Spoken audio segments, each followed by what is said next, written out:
இன்றைக்கி சாட்டர்டே அப்படின்றதுனால கோயிலுக்கு போனோம். கோயிலுக்கு போகிறது வந்து வேப்ப மரமும் அரச மரமும் ஒன்றா இருந்தால் அதை சுற்றி வந்தால் பலன் நல்லாயிருக்கும் அப்படின்ற மாதிரி சொல்லுவாங்க. ஏதாவது கஷ்டம் இருந்தால் கொஞ்சம் கொஞ்சமாக தீரும் அப்படின்ற மாதிரி சொன்னாங்க.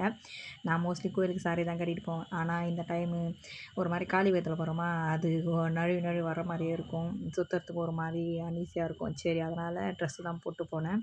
போயிட்டு திருப்தியாக 9 சுற்று சுற்றிட்டு பண்ணிட்டு வந்தோம். போன திங்கட்கிழமை இருந்தது அமாவாசை அன்றைக்கி போனப்போ 108 சுற்று சுற்றிட்டு வந்தோம். ஒரு மாதிரி நல்லா இருந்தது.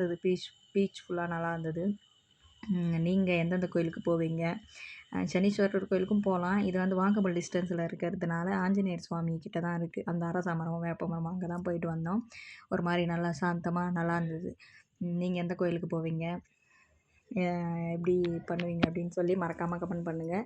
வீடியோ எப்படி இருக்குன்னு கமெண்ட் பண்ணுங்கள். வீடியோ பிடிச்சிருந்தால் லைக் பண்ணுங்கள். மறக்காமல் நம்ம சேனலை சப்ஸ்கிரைப் பண்ணுங்கள். நிறைய பேர் நம்ம வீடியோஸ் பார்க்குறீங்க, லைக் பண்ண மாட்டேங்க. மறக்காமல் லைக் பண்ணுங்கள். Thank you so much for